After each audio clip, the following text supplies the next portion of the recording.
Bienvenidos a La Hora del Museo, el podcast del Museo Histórico Nacional. Identidad, cultura, patrimonio y más. Soy Rocío Muñoz y te invito a un encuentro diario con la historia y sus protagonistas.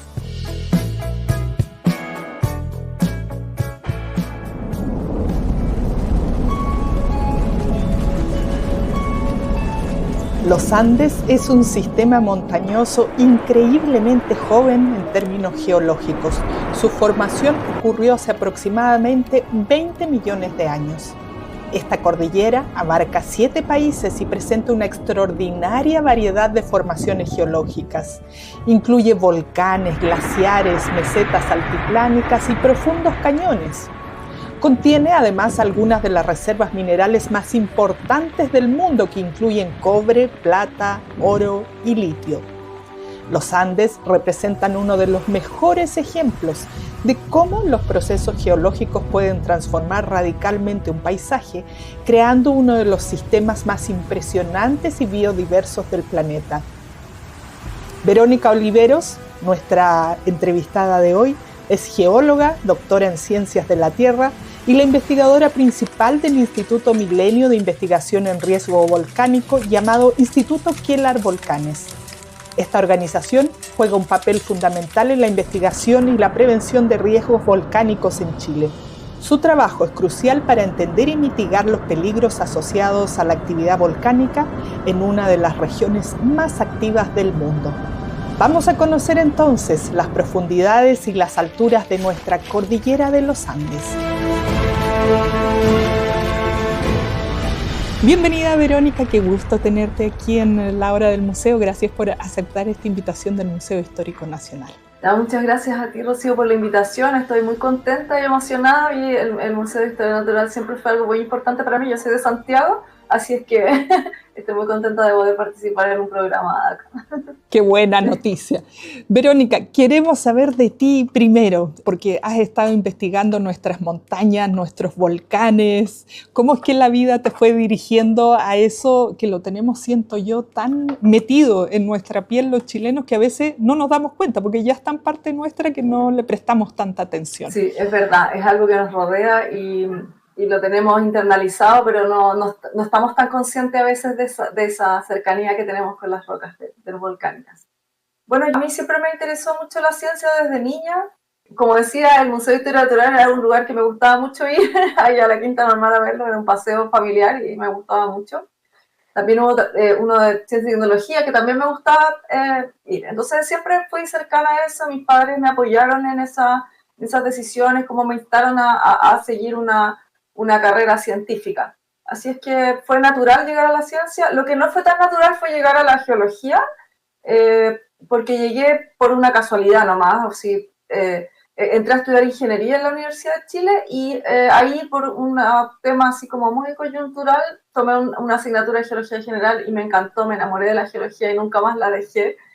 Y fue también cuando descubrí que las rocas tenían significado, cómo se clasificaban y qué es lo que hacían, que me fue llevando a estudiar más y más las rocas, que es lo que más me gusta, y estas rocas antiguas de muchos millones de años, que son antiguos volcanes o sistemas debajo de los volcanes, que nos cuentan mucho de cómo fue cambiando la Tierra y la superficie de la Tierra en el tiempo.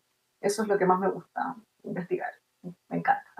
Yo estaba estoqueando ahí tu Instagram y veía que, por ejemplo, una piedra enorme que tenías por ahí, yo me preguntaba si eso lo habrá botado un volcán, si ustedes cavan. Cuéntanos un poquito cómo es el terreno, porque también veía y sabemos que has estado en terreno últimamente. ¿Cómo es ese trabajo de campo que hace una persona que se dedica al área que tú tienes? El trabajo de campo es básicamente caminar y observar las rocas, tomar mediciones. Tomamos muchas mediciones de las estructuras cuando las rocas están rotas, digamos, para reconstruir la historia, y tomamos muestras de las rocas que después observamos bajo el microscopio, les hacemos análisis para saber sus componentes químicos y con eso entender un poco cómo llegaron a formarse, en qué condiciones llegaron a formarse. Y cuando yo me refiero a condiciones, generalmente hablo de qué parte del interior de la Tierra se fundió para dar origen a un magma que finalmente termina siendo una roca volcánica o se enfría debajo,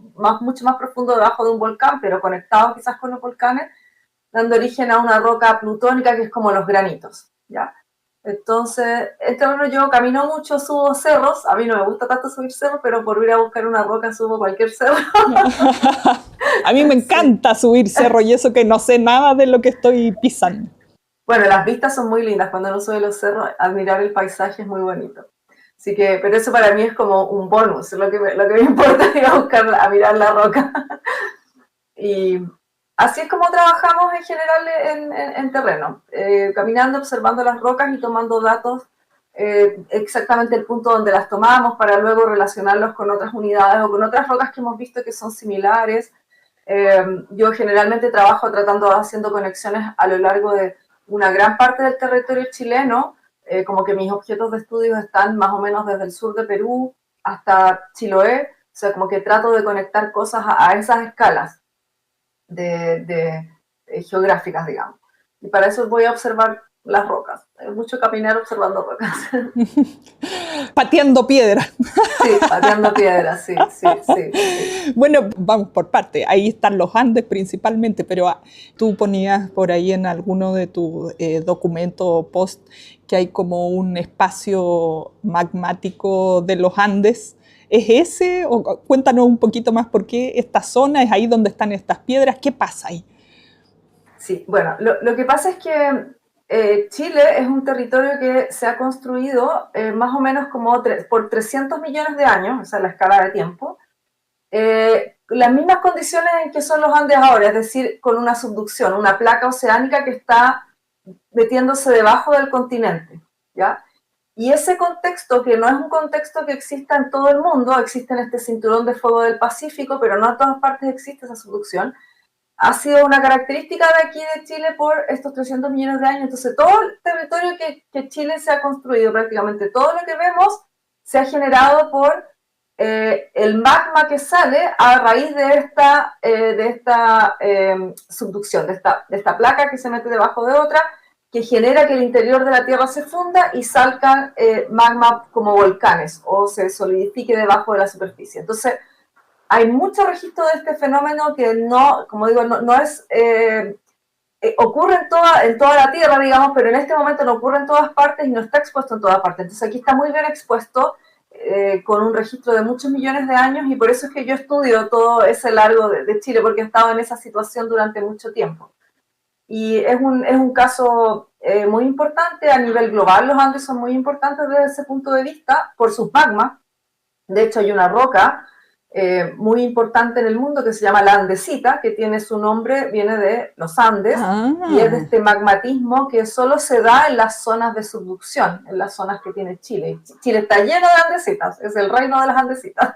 Mira, a poner ojo. Ya, y estas piedras, por ejemplo, lo que tú andas buscando, ¿está en las laderas de los volcanes o en cualquier parte de los Andes? Está en muchas partes de los Andes, no de Chile, no en todas partes. Las andesitas las encontramos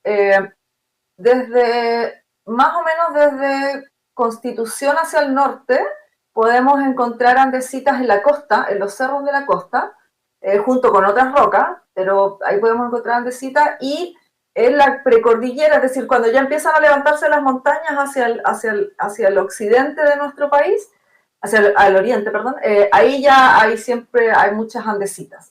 Donde no encontramos muchas andesitas pero no es porque no estén, sino es que es en la parte central de Chile, donde está el Valle Central en el sur y la Depresión Central en el norte, porque están cubiertas por sedimentos, por rocas digregadas, entonces no las vemos, pero también hay andesitas debajo. ¿Qué historia nos cuentan estas rocas que tú buscas? Porque uno puede decir, sí, las piedras, qué bonitas, o los minerales, pero me imagino que hay una historia que tú estás buscando constatar o contar que esconden estas piedras. Primero nos cuentan que hubo volcanes siempre, así que también debe haber habido muchos terremotos siempre. No somos solo ahora un país de terremotos y volcanes, siempre lo hemos sido. Se construyó todo nuestro territorio en base a terremotos y volcanes.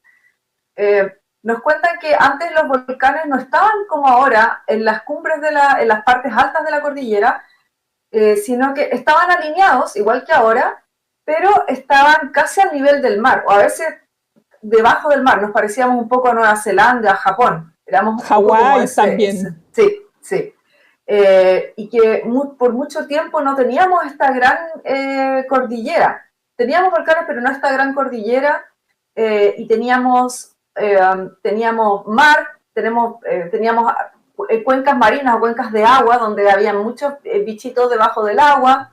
Teníamos probablemente dinosaurios caminando por acá, pero no se preservan, están todos en Argentina, porque se formaron las montañas, y como se formaron las montañas, los registros de los dinosaurios se fueron en su mayoría, entonces en Argentina. Y fuimos siempre un terreno de mucho calor, de mucha energía geotérmica, de muchas termas, muchas cosas calientes, probablemente acumulando muchos metales. Por eso ahora tenemos estos depósitos de cobre tan grandes en el mundo, porque todo este calor, esta agua caliente que circulaba y este magma ha generado que se acumulen esos depósitos.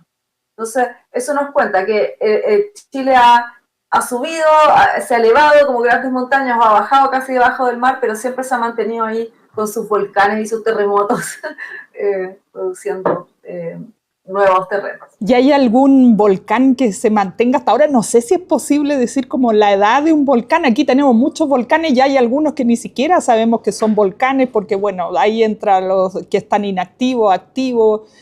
Acláranos un poquito ahí la película. Claro, como decía, prácticamente todo Chile está construido en rocas volcánicas y esos son volcanes extintos. El volcán que tiene una estructura más o menos de volcán más antiguo que yo conozco está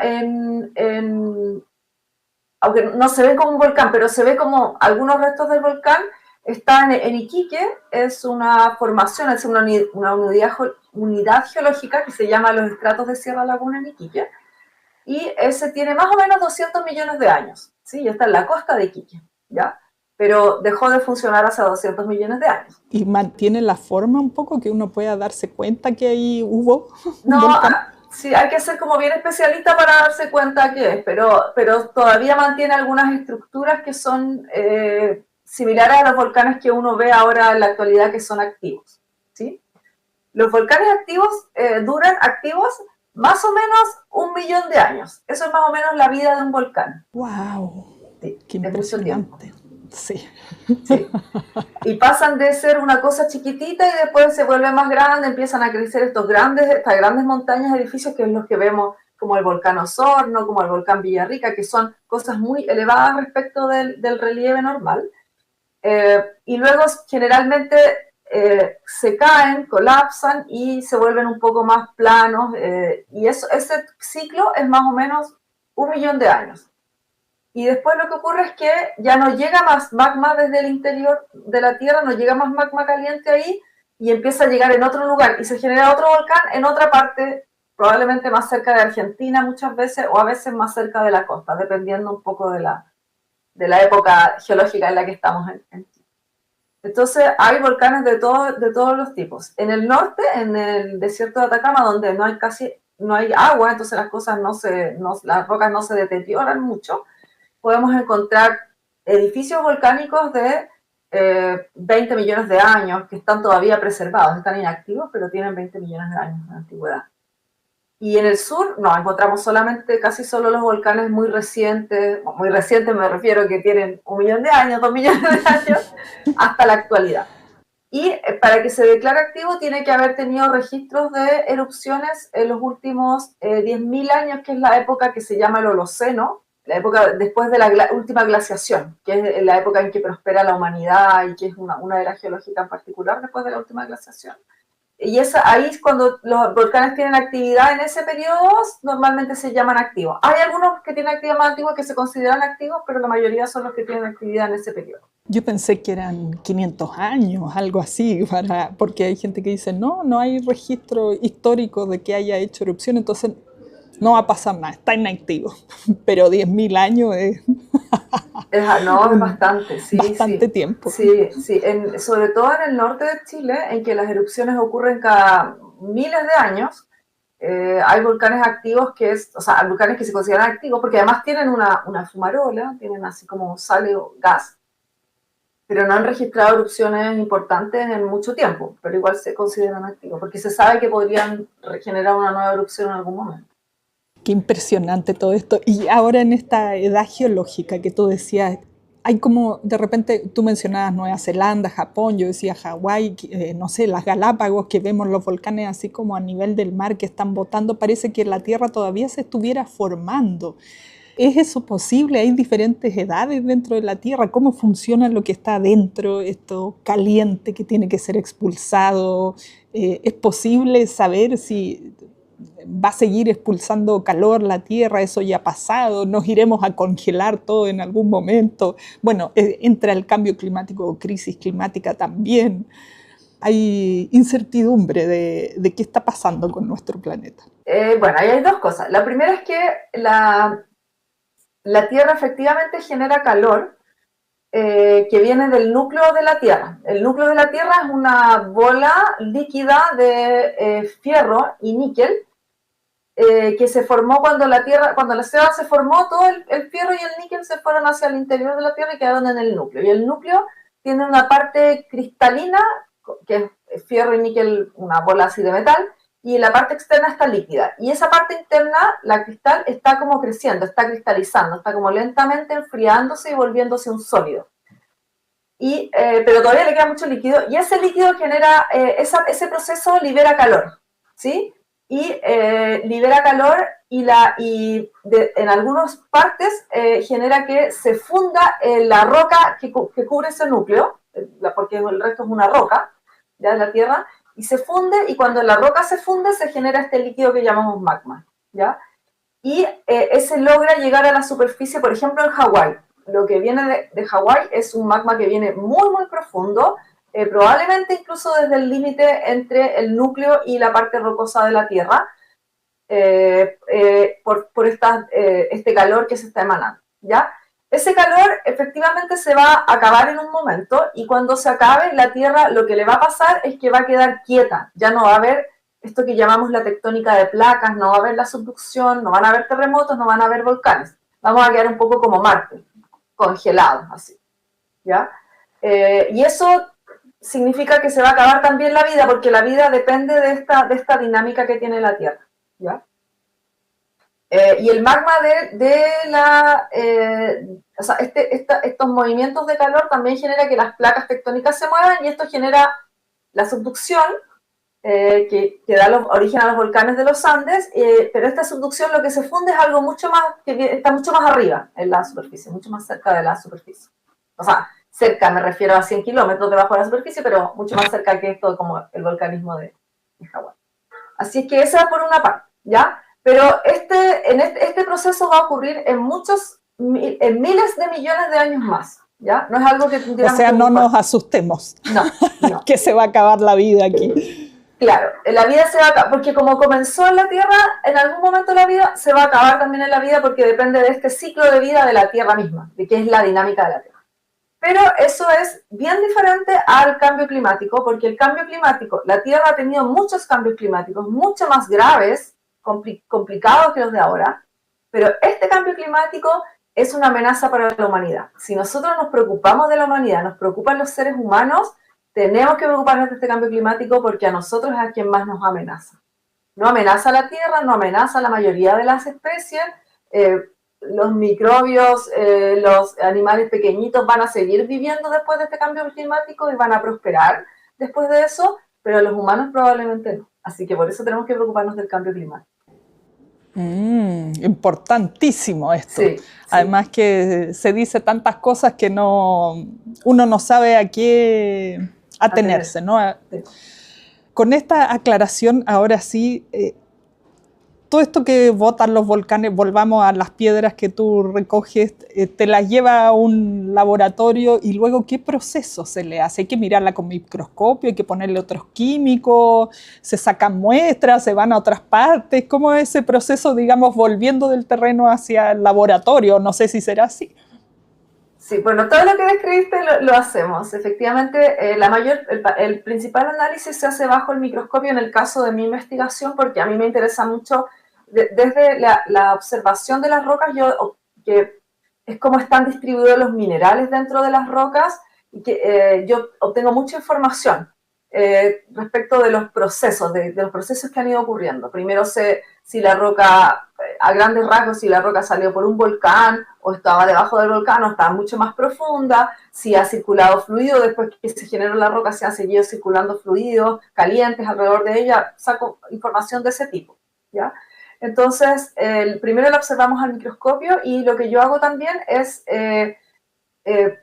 pulverizar la roca, desintegrarla en ya sea separar sus minerales, sacarle algunos de sus minerales o pulverizarla completamente para llevarla a los análisis. Y los análisis principalmente es conocer la composición química de la roca, es decir, sus elementos y algunos de los isótopos de los elementos, para entender, para inferir cuáles fueron los procesos químicos y físicos que llevaron a que esta roca se produjera. Y esos procesos químicos y físicos en realidad se traducen en qué era lo que estaba pasando, es decir, había una subducción o no, qué características tenía, por ejemplo, podría ser una subducción en un lugar donde tenemos estos Andes muy grandes en el norte con un altiplano o más bajitos como en el sur, ese tipo de diferencias vemos, si esto ocurrió mucha cantidad de magma en poco tiempo o en realidad fue más lento y menos magma, que también tiene que ver un poco con la dinámica interna de la Tierra, que son procesos que nos interesan, si pudieran haber sido magmas que acumularan cobre, por ejemplo, y depósitos minerales, ese tipo de cosas buscamos con la composición química. Y otra cosa que buscamos mucho es la edad de la roca, ¿ya? Porque cuando yo digo que las cosas tienen 300, 200 millones de años es porque hemos podido obtener ese valor de manera con una cifra, ¿ya? Y eso se hace a través de la radioactividad de los átomos, ¿sí? Los átomos radioactivos que se van desintegrando, se desintegran a una velocidad constante, a una tasa constante que se conoce. Por distintas formas se ha obtenido cada isótopo que tiene radioactivo, cuál es la tasa. Por ejemplo, la más famosa es el carbono 14, que se usa mucho para saber los restos arqueológicos, ¿no? Claro. ¿Sí? Ya. Hay varios isótopos más como el carbono 14 que se pueden medir y uno puede saber el momento en que ese cristal se formó y dejó atrapado a los átomos radioactivos. Y eso nosotros lo interpretamos como la edad de la roca, ¿sí? Y eso también es algo que hacemos mucho. Por eso se reconstruye, por ejemplo, la historia geológica de Chile a través de tomar muchas rocas y ver cuál es la edad que tiene. Bueno, estoy aprendiendo un montón de cosas. No tenía idea que había más aparte del carbono 14. Pensé que esa era la única medida de medición. Nunca me fue muy bien en química, por eso estoy A mí tampoco me iba tan bien en química.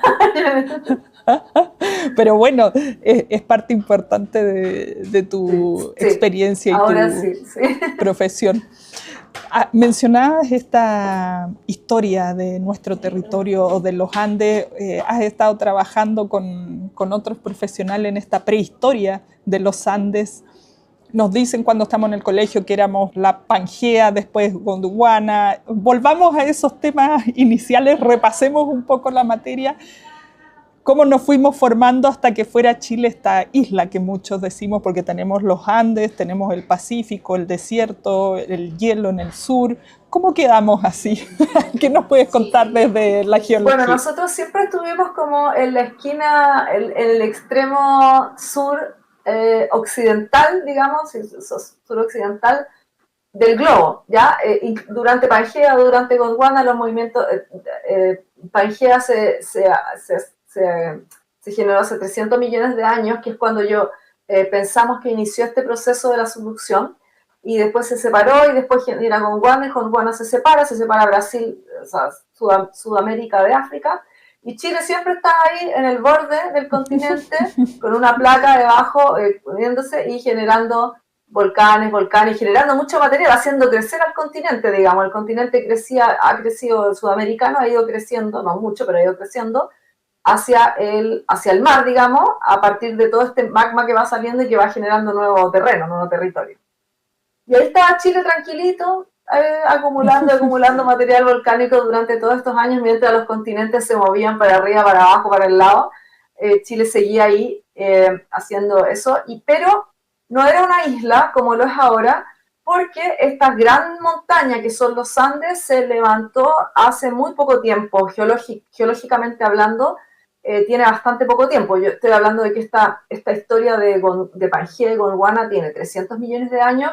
Los Andes en realidad tienen 20 millones de años como una cadena montañosa y 5 millones de años o menos como la gran cadena montañosa que son ahora, que nos dejan muy aislados respecto del continente, del resto del continente. Entonces esa característica como de territorio isla lo tenemos hace mucho menos tiempo geológico, pero que el hecho de que somos un lugar muy volcánico, muy magmático. ¿Y qué hay de todo esto, maravilla de metales que tenemos en los Andes? ¿Forma parte de lo mismo? Porque se dice, y aquí vuelvo, es como un poco desmitificar todo lo que escuchamos contigo a través de tus investigaciones, que bueno, que somos los países uno de los países con mayor recurso de cobre y de otros minerales también. ¿Es así realmente? ¿Es por los Andes? Cuéntanos un poco más sobre eso. Sí, es así realmente. Somos uno de los países con muy grandes reservas de cobre, digamos, con los depósitos,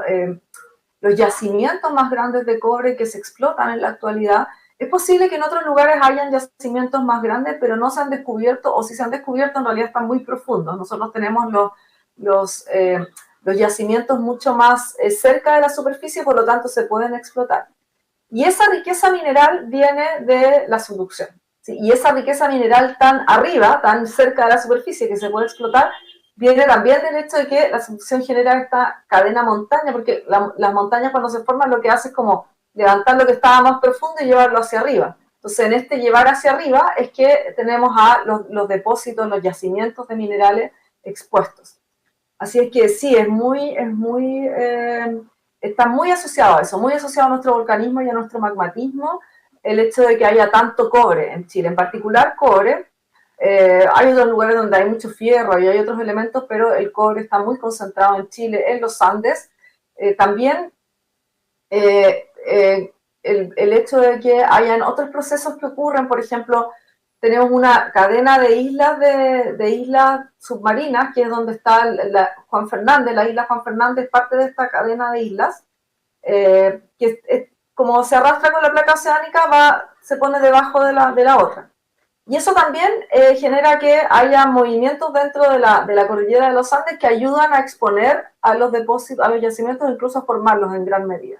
Entonces tenemos algunas como casualidades que ocurren, que también promueven esta gran cantidad de depósitos, digamos. Pero, por ejemplo, en Antofagasta, en la región de Antofagasta, Iquique, en la cordillera de la costa, donde es mucho más antiguo el magmatismo, también hay muchos depósitos de cobre que se generaron cuando Chile era más como Japón o como Nueva Zelanda, es decir, estaba casi bajo del mar. Había unas islas así como volcánicas que se elevaban, pero estaba bajo del mar, era como un contexto completamente diferente, pero ahí también se estaba acumulando cobre, que se ve ahora en esas montañas.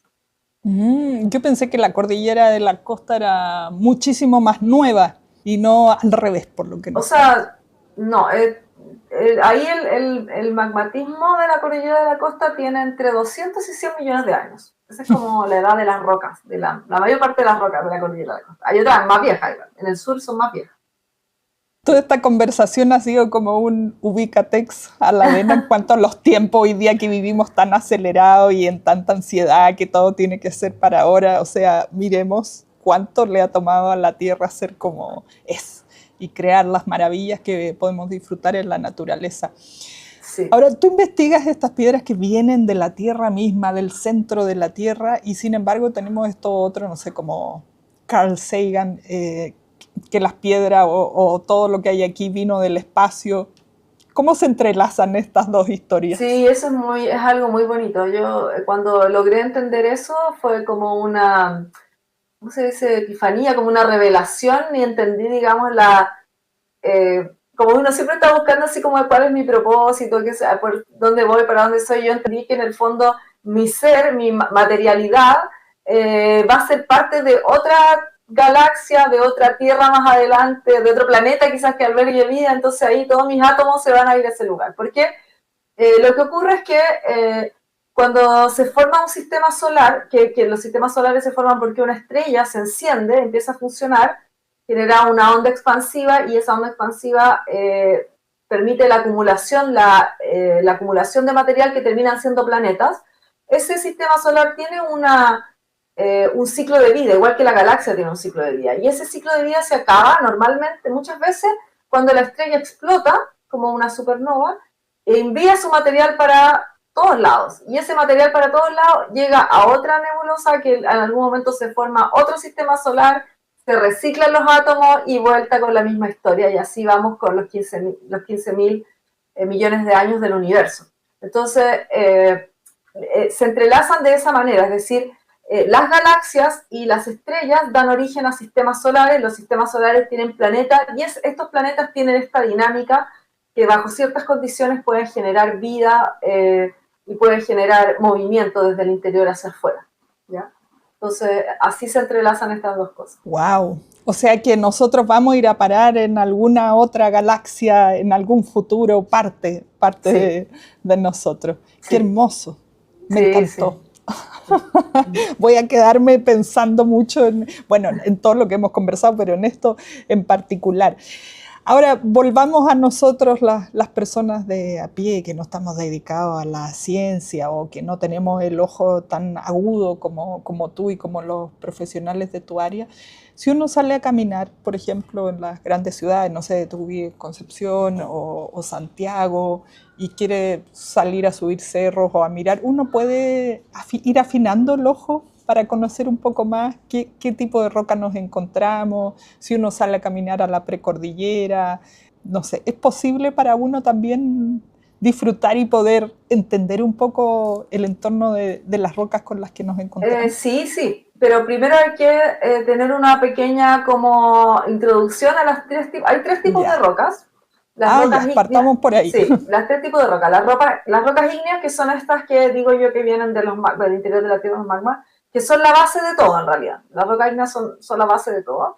Luego están las rocas sedimentarias, que se forman porque estas rocas ígneas salen a la superficie, se exponen al agua, al aire, y se van desintegrando.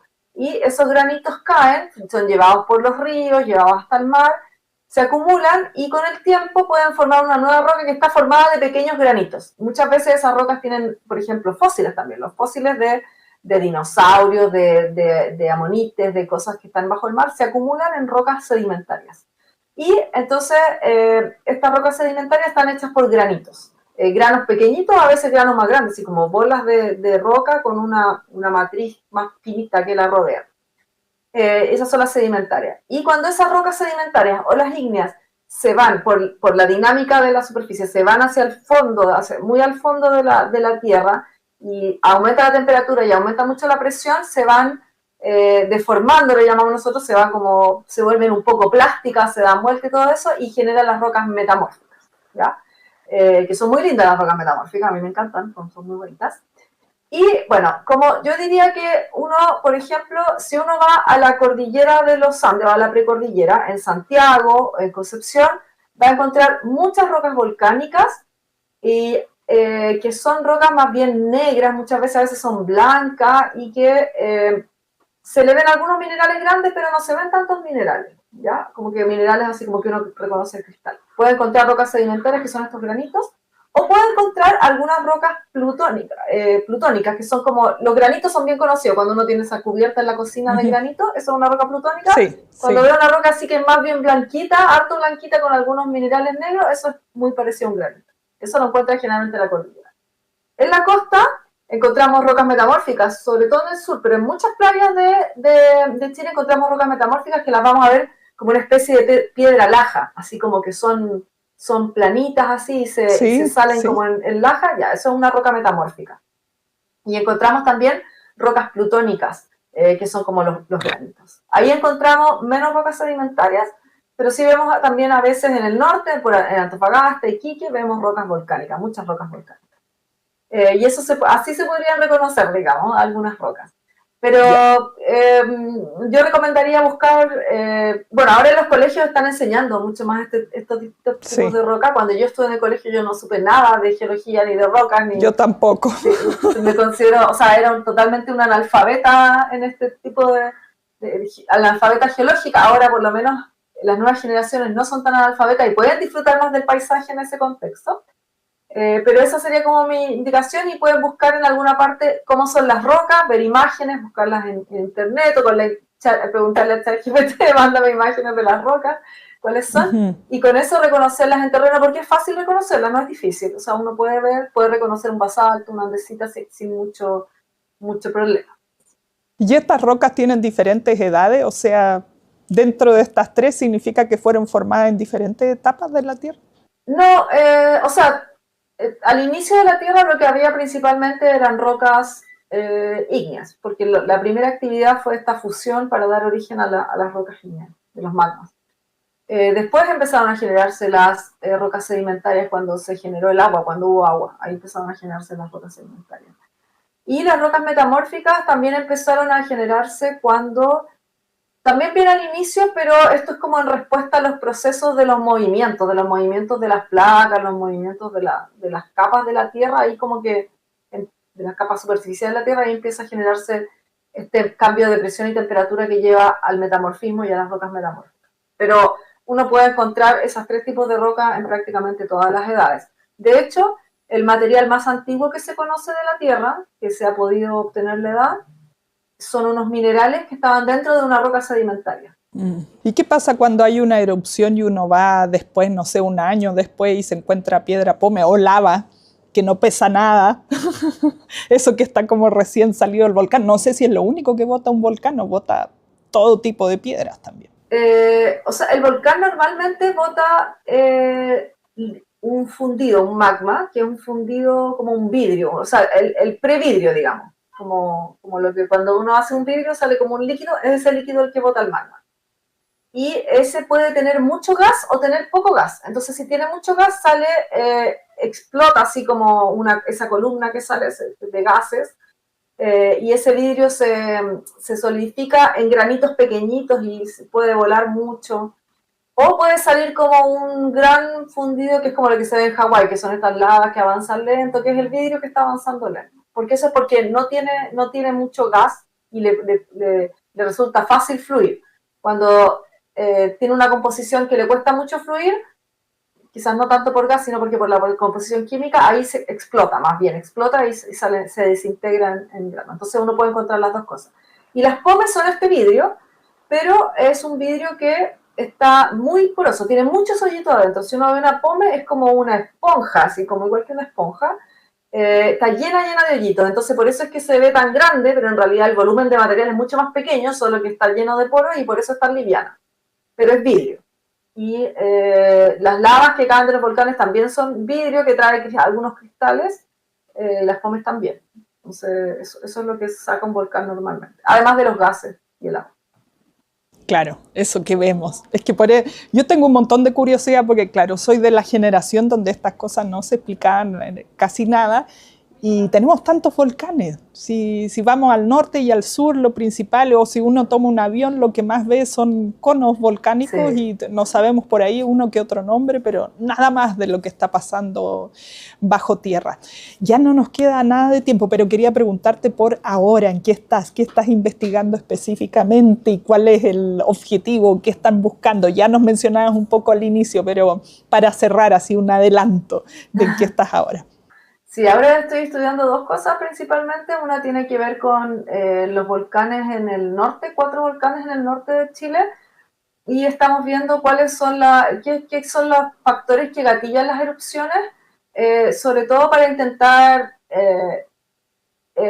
anticipar, eso no lo hago yo, lo hacen otras personas que trabajan conmigo, entender cómo eso se traduce en sismos, en sonidos, en emisión de gases que se puedan detectar en tiempo real y decir, oye, aquí parece que viene una erupción. Entonces nosotros trabajamos con lo que ocurrió en el pasado, con las rocas, para entender cómo se llega a la erupción para que eso se pueda interpretar como señales en los volcanes activos. Esa es una de las cosas que hago. Y la otra, estamos estudiando también estas rocas de 200 millones de años, pero ya como bien en profundidad, dónde se generan los magmas, cómo se mueven para llegar a salir como un volcán. Eso lo estamos trabajando con rocas que están expuestas también en la costa y que muestran zonas muy profundas, digamos, de hace muchos años atrás. Ahora están arriba porque por los movimientos verticales de la tectónica de placas están arriba, pero en algún momento estuvieron bastante profundos. Así que esas son las dos cosas que estudio. Principalmente también hago otras cosas en otras actividades. También trabajo en la gobernanza de bienes comunes para el cambio climático, algunas aproximaciones multidisciplinarias como arte para entender un poco la percepción de las personas de qué son los volcanes, cómo los integran en su vida, quienes habitan cerca de volcanes. Bueno, tremendos temas que nos acercan todos a esto que yo decía, conocer más dónde estamos parados, lo que nos rodea, nuestro territorio que ya pasa a formar parte de nuestra identidad. Se nos ha pasado rapidísimo el tiempo y yo quisiera conversar muchas más cosas, ya te he sacado el jugo, Verónica, pero hay tanto más que saber, que ha sido una conversación riquísima. Solo quería pedirte si nos puedes dar las redes sociales, porque yo sé que tú y también dentro de los grupos que participan difunden bastante información súper interesante. Entonces, si nos puedes compartir dónde encontrar más información de lo que están trabajando. Bueno, yo trabajo en el Instituto Milenio de Investigación de Riesgo Volcánico, Quellar Volcanes, que está en la red social Quellar Volcanes, así se llama, y Quellar se escribe C-K-E-L-A-R, Quellar, que es una palabra aymara que dice relación con volcanismo, ¿ya? Por eso se llama Quellar Volcanes. Esa es una red social, la otra son mis redes sociales. Yo soy Vero Oliveros en Instagram, también estoy esa es la que más uso en realidad, los otros todavía no he entrado a las otras porque hay mucho trabajo, pero sí. También la carrera de Geología, el Departamento de Geología de la Universidad de Concepción hace bastante difusión. Nuestro proyecto Comunes Costeros o los proyectos que tengo con la gente, con multidisciplinarios, también hemos tenido difusión, y esas serían principalmente con las que trabajo. Buenísimo, ahí sí, yo siguiéndolos ahí en Quellar encontré un montón de datos que después me pongo a investigar. Es súper interesante. Es muy Verónica, bueno el trabajo que hacen ahí de comunicaciones, sí. Sí, súper bueno. Muchísimas gracias por esta conversación y por contarnos todos estos temas que a veces teniéndolos tan cerca, bajo nuestros pies o frente a nuestra mirada, no los conocemos. Así que muchas gracias. No, muchas gracias a ti, el programa, por invitarme a hacer esto. Estuvo muy entretenido y lo disfruté mucho, y espero que la gente que lo escuche también lo disfrute. Esto fue La Hora del Museo, un encuentro cotidiano con nuestra historia, el podcast del Museo Histórico Nacional.